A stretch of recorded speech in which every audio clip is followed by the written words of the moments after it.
after the performance, I said to myself, Destiny, you are going to work with this director.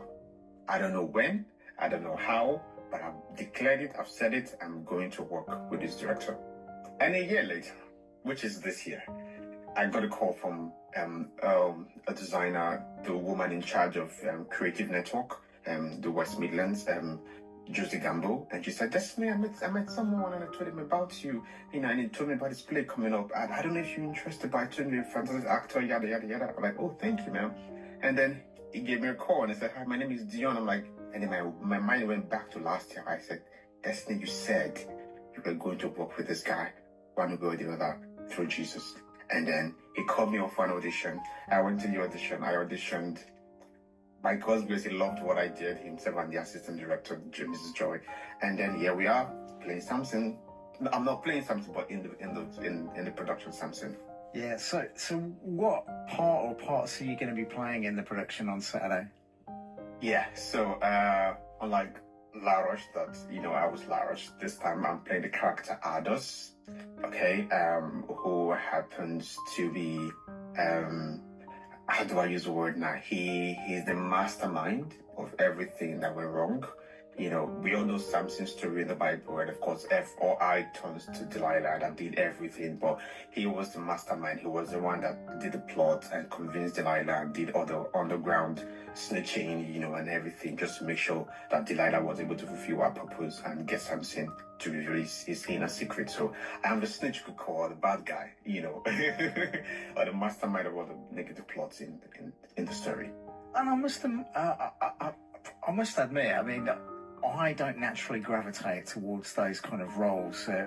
When the times that I've had the opportunity to act, I've always kind of gone for those roles of the nice guy or the hero, because they feel a bit easier to play. So what have been some of the challenges that you've faced as you've started to develop the character for the production?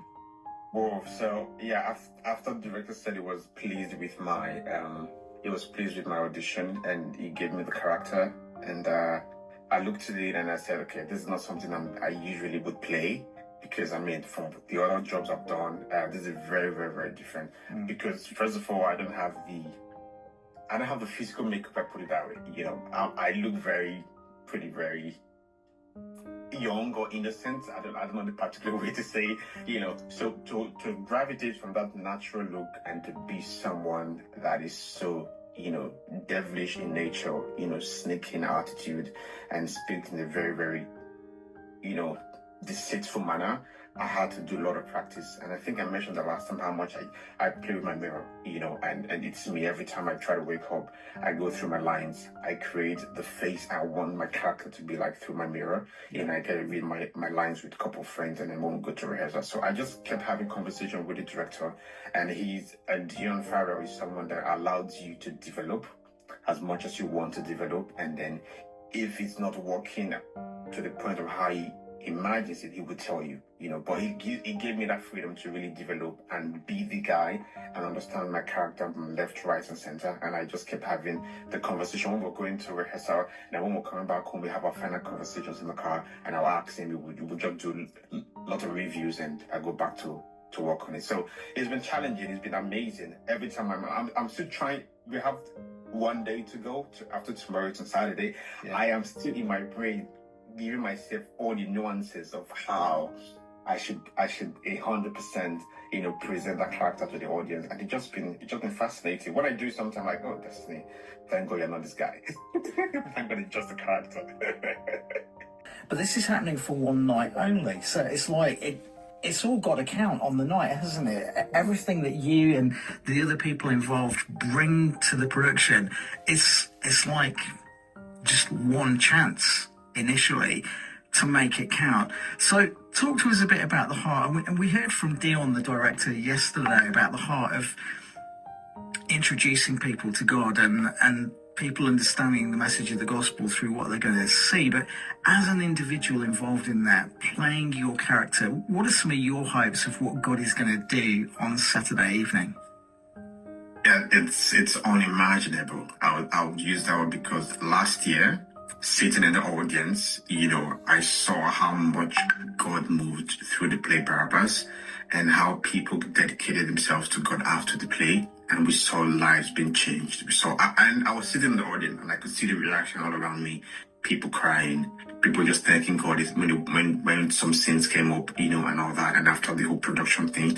And now this is Samson's story, the mighty man, and how God, the faithfulness of God, regardless of his shortcomings, God still showed forth, and he did his will at the end of the day. And being part of the cast now and watching because I've been in the audience, I've watched from that angle, and now I'm on stage watching from the opposite end. I think that God is going to move in a tremendous. We've seen God moving already, in multiple ways. Yes, we've been faced with temptations, all through couple of days now and all that. And he equally just gets to tell us that God is about to do something, and we either let the temptations or the challenges keep us down, or we brace off and say, God, we know you are in control because your name will be exalted. So we're very grateful for what God would do with this production and how lives will be touched, how people will come to know God even more. And of course, we equally have the ensemble of choir. Okay, so it's not just the actors on stage. Yeah. I don't know how Dion does it, but Dion goes with the singers and with acting. He does it so well. So this performance is just beyond the actors you see on stage. It goes alongside music, fresh, anointed music. So from scene to scene, the songs and the worship team, the collaboration is just beyond. It would be like an atmosphere of heaven, with some scenes and how he's able to intertwine the music, live music, not playing from a sound system, it's live music, with the acting. So I'm looking forward to what God's got to do on Saturday. Incredible. Well, as we heard from Dion yesterday, there are still some tickets available. Samson, A Mighty Hand, A Fragile Heart is happening this Saturday, the 16th of August at the Bethel Convention Centre in West Bromwich. You can find details and book your tickets by heading to samsonplay.uk. I do have the direct link, but samsonplay.uk will get you there. Destiny, or Prince Dots, thanks so much for joining us once more on This Is My Story. We say here in the UK, break a leg before a production. It's considered one of those good luck things, but as Christians, we don't need luck because we know the Lord is on our side, and we'll be praying for all of you, especially amidst some of the challenges that you've faced as a cast and crew, even in the last few days. God is clearly working within you as a community of performers, and we know he's going to work incredibly on Saturday evening. Thanks for joining us on today's This Is My Story. Thank you so much. I appreciate it. Thank you so much.